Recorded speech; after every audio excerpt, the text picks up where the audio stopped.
Good morning! What's up sa inyo? Happy weekend nga pala. So, ito, alis kami. Alis kami ni Bebe. Saan pupunta? Camping. Kakamping kami ulit after 6 years. So, yung huling camping namin, Kahuwa, Kalia pa yon sa Botolan. I think, ilan ba yan? April or March? So, medyo matagal na yung huling camping namin and ngayon lang ulit. Biglaan pa, as in kagabi lang kami nag-decide. Kasi, yun nga, magtatag-ulan na. Diba, lately medyo nag-uulan-ulan na ulit. So, matitigil lang panandalian ang ating mga pagkakamping and mga gala-gala. Syempre, hassle bumiyahe pag umuulan. So, tingnan natin kung ito ba yung huling init sa tag-init. So, yun. So, may pupuntahan tayo sa somewhere in Bulacan. Tingnan natin kung anong sabi maganda yung mga like mga vlogs doon or whatnot. So, we'll see. Kita-kits tayo. Bye-bye. Okay, good morning. So, andito na kami sa campsite. So, andito tayo sa Conner Woods dito sa Norsagaray, Bulacan. Medyo tahimik pa, medyo konti pa yung mga campers. Pero, well, itong spot namin, parang apparently ito na lang yung available. So, set up lang kami.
Ako lang sa akin.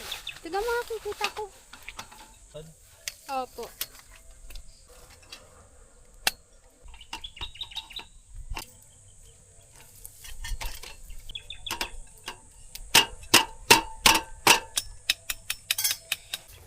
Saan yan siya?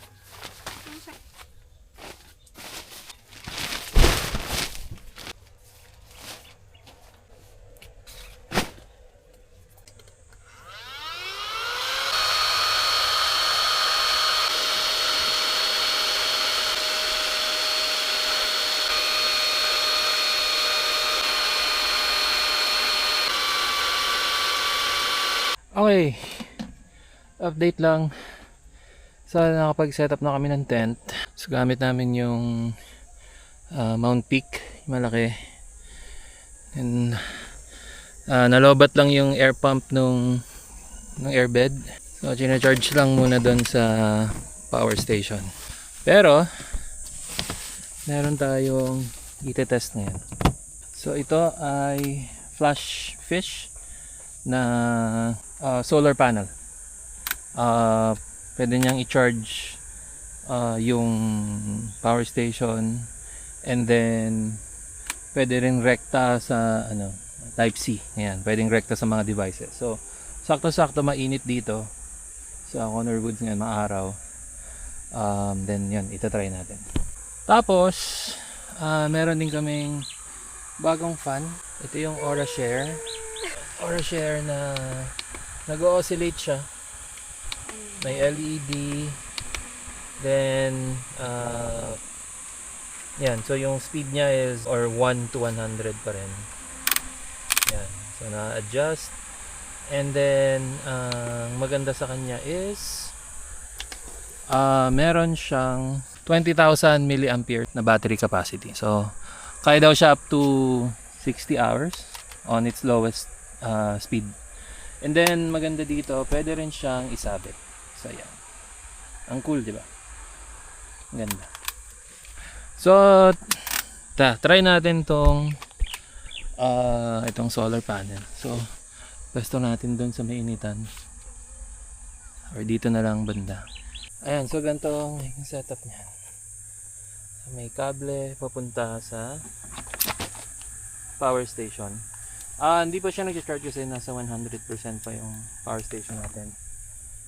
Pero once na magbawas yan, so masasample natin ating solar panel. So lalagay lang natin yan dyan. Pwede na siya rekta type C kung kailangan mag-charge ng phone. So yan. Okay guys, so ito nag-charge tayo ng kung ano-ano. So chinarge ko yung hindi kasi namin na-charge talaga tong pump ng airbed. So medyo na-inflate naman na pero kulang pa. So charge ko siya uli. Kapit siya dito sa type C. And then iPhone nakasaksak din. Then nag-charge din ako ng phone dito. Then ayun. So nabawasan na siya. Kanina 100 pa yan. So nag 99% na siya. So ngayon pumalo na yung solar charging natin. So yun, yung cable. Then naka-connect siya dito sa input. So right now, yan. So nag-harvest siya ng nag-21. Kanina mga 35 watts. Kasi medyo nawala yung araw, pero pag tumirik yung araw, tumataas naman yung yung input ng watts niya. Currently ang output is nasa 13. So yun yung binabato niya, and currently ang kinukuha naman niya is 26 watts. So yeah. So gumagana yung portable solar panel natin. So all good. Okay, it's lunch time. Ang ulam natin ngayon ay adobo and brown rice. Next, brown rice na kami. So yung adobo baon namin, ulam namin siya kagabi para hindi na kami magluluto ngayon. And mamayang gabi magpiprito tayo ng pampano and shabu-shabu with boil and tutor. So kakaiba tong adobo ko kasi hindi normal na suka nilagay ko dito. Nilagay ko dito yung sukang Ilocos. Yung nabili namin nung nag-Ilocos kami. Kamusta yung lasa, love? Sarap. Diba? Masarap. Panis. Yung ulam? Hindi. Hindi mapapanis siya. Suka nga eh. Anyway, so kakain muna kami. Okay, so yung rates nga pala dito, it's 350 per head. All in na yun. Wala nang bayad. Hiwalay na bayad sa pitching, sa parking ng sasakyan.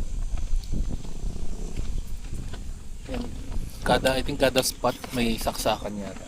Medyo swerte lang ito, meron parang water source na malapit dito. Yung CR medyo mga 2 to 3 minutes. So, yung CR kasi pagpasok mo dito, nandun yung CR. Kaya kami medyo nasa may dulo. And then, ano pa ba? Ayun, early check-in din kami. So, ang normal check-in hours nila is around 2 PM. Pero, ito na kami mga 9:30. Mga 9:30 something. So, sulit na rin kung mag-early check-in ka. Add ka lang ng 50 per head. So, not bad. Parang early check-in ka, 400 per head. Kinuha ko lahat ng leg. Di mo lang simutin? Okay na yan. Dami pa naman chicken dyan. Anong mas sayang? Yung sinimot mo yung chicken pero maraming natira? Or yung kinagatan mo lahat? Walang natira pero wala ka ng paproblemahin. Ganun din yun. Kinagatan mo lang, hindi ka nag-ROI dun sa manok.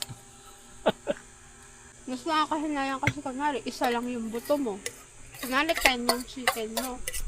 Tapos isang buto, yung isa lang yung sinimot mo. Eh di may 9 ka natira. Kasi tatapon mo na yun lahat. Ba't may tatapon? Kagaya na, initin pa yan mamayang gabi. Kung panis na. Hindi na papangit. Kung nga lang. Compared mo dun sa 10 yung chicken mo. Tapos, kinain mo yung 5 kahit di mo sinamot. Eh di 5 lang yung mo. Pero parang best pa din yung dun no sa malapit sa CR. Kanin ka. Ayaw na. Busang Or depende na lang din ata sa trip mo. Kasi dun, may possibility na may katabi ka eh. Dito iwahiwalay na. Wala kang makakatabi dito. Parang yun din yung maganda dito. Hindi kayo magkakatabi. Ata. Hindi kayo super magkakatabi. Pero may mga kapitbahay. I'm proud to say, nakatatlong chicken ako. Yung mga natirang laman nun, pag inipon nun, makabuka pa isang manok eh. Bahala na yung mga ano nun. Ano yung mga magpapagpag. At least nakatulong ako sa business nila. So ako yung kalaban ng mga nag-ano ng pagpag. Wala naman kasi pa sa'yo, lahat ko to. Siya kung itatapon na yung chicken ko, mas mabilis yan mag-decompose. Kasi may laman pa eh. Wala, talo ka talaga. Tsaka babae ka eh. Wala naman kami laban mga lalaki sa inyo. Bebe, puno ba yan ng papaya? Babae. Ito din? Manok na lang kulang. Manok na lang kulang. Tinola? Hala, may bunga! Madami nga. Yung nandun, maraming buong. Ayaw nga no. Hingi nga ako niyan. Pag-check out bukas. Pwede ata. Pwede po makahingi kasi gusto ko po ng papaya sa tinola kasi nabibili namin laging hinog. Kulay green yung labas pero hinog na.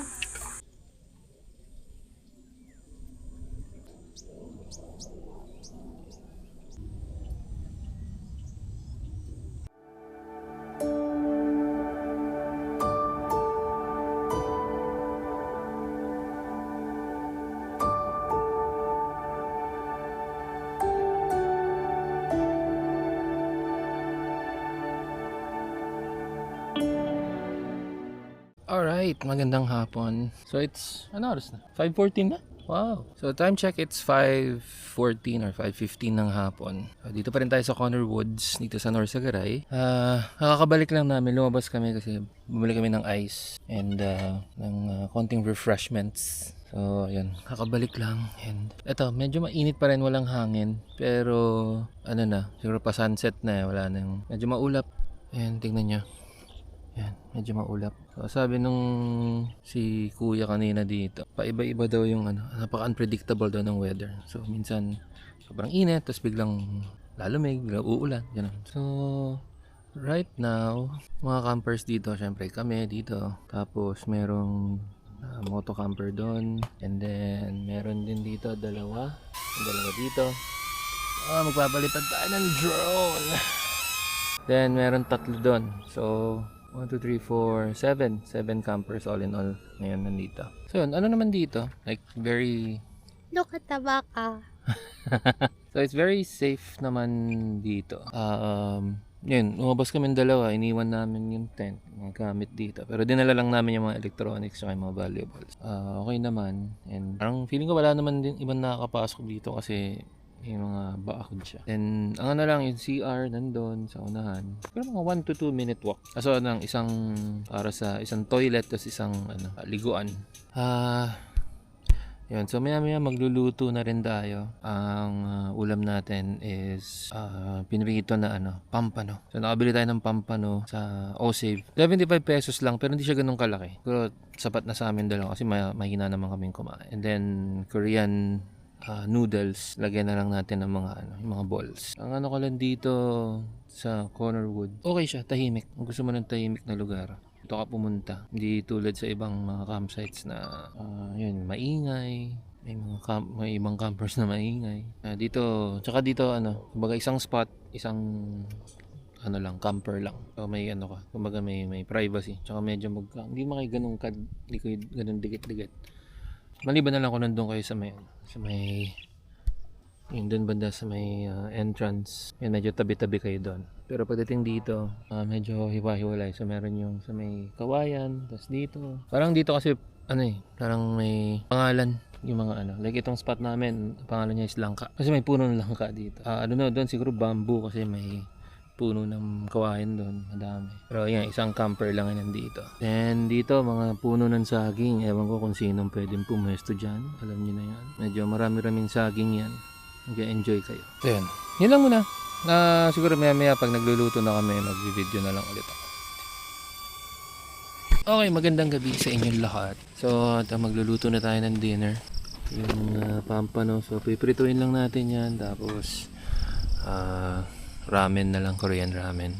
Grabe lakas ng hangin ngayon dito. Biglang parang uulan or something. Ganto yung na-experience namin sa Luklukan, sa Tanay. Gantong-ganto yun. Sana lang hindi tumuloy. Malalaman. Okay, tapos meron tayong bagong ilaw. So this is from Orashare. Pero bigay ito ng ito ng trabaho natin. Salamat sa iyo, JD. Tapos meron pa tayong isang bagong ilaw din. Ang beam light natin sa loob ng tent. Mamaya papakita ko sa inyo. So luluto muna tayo dito. So kumikidlat daw. So mukhang uulan yung gamit. Bahala na. So sabi naman sa weather, parang wala namang ulan ngayon. So I don't know kung ano nangyari. Pero nga sabi ni Kuya kanina dito, unpredictable yung weather. Bigla-biglang mainit, tapos biglang sasama yung panahon. So, okay, we'll see. Magandang gabi. So yun. Nakaligo na kami. And tapos na rin kumain kanina. Hindi na ako nakapag-video kasi. Anyway, gusto ko lang pakita itong isa pang ilaw na binigay ng cover ko. Yan. Orashare din siya. Ganda. So parang pang dim light. Pang dim light siya sa loob ng tent. Pero meron din siyang flashlight. And ang maganda dito, ay meron siyang parang glow in the dark na ilaw dito sa baba. Ayun. So it's 9:04 ng gabi. So baka matulog na rin kami kasi naantok na rin. Medyo naantok. Pero I don't know. Bahala na. Anyway, so kita-kits na lang bukas.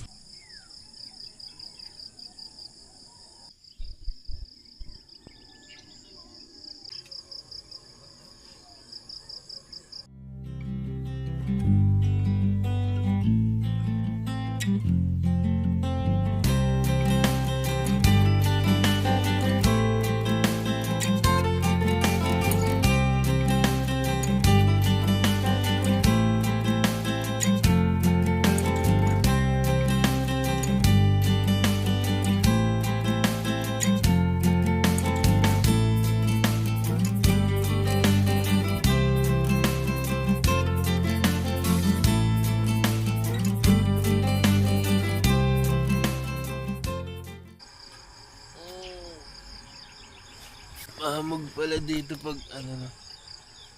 umaga. Good morning. Grabe lamig.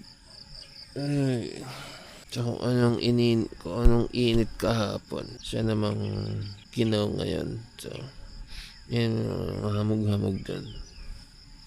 Maganda yung ganda yung sunrise. Anyway, so yan. Kape tayo.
crawler. Kung saan ang dinala ko yung RC ko. Itong RC crawler ko na Banky transform sa pagiging rider. Yun oh.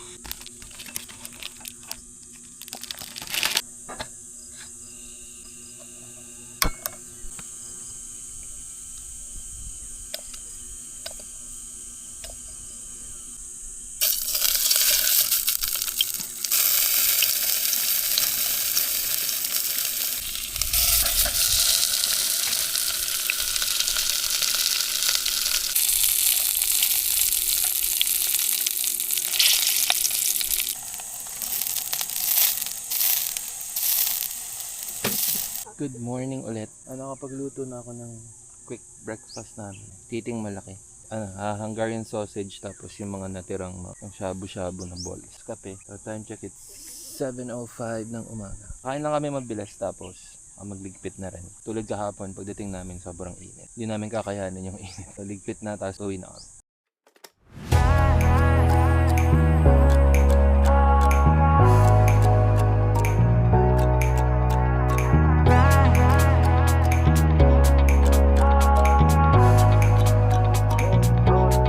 Roller coaster ride, hands up in the sky, take you on a ride, love to feel the high. We can start again, laughing to the end, screaming at the top, hope it never stops. We could do it all over.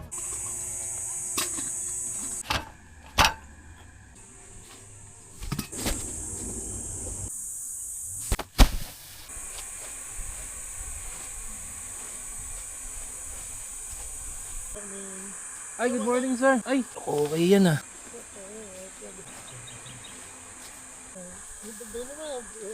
Maraming salamat. Yan, so nabigyan tayo ng Indian mango. So, ang kakainin sa bahay. Thank you, Honor Woods. Thank you. Okay guys, so ito, uwian time. Nakapagligpit na kami ng gamit. And then, nakaligo na rin ako. So dito yung CR, yung parang reception area nila. So, dito may mga rooms, 1,200 per night. Then since yung isa lang yung CR dito, isa lang liguan, pinapagamit naman nila dito banda. Actually lahat daw ng CR dito pwedeng gamitin.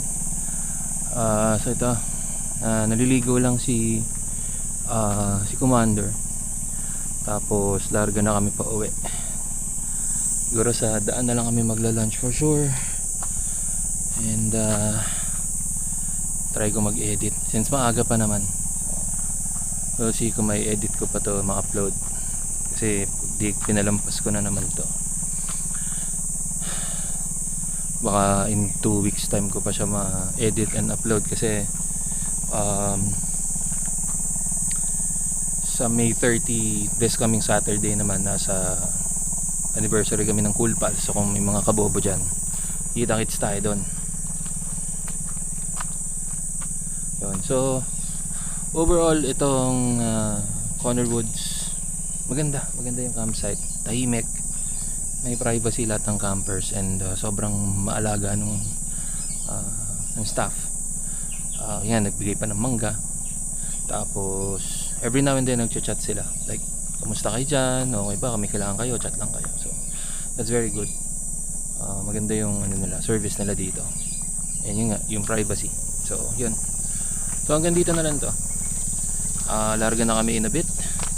Subscribe na kayo kung hindi pa. Then, panoorin nyo na lang to. Bye.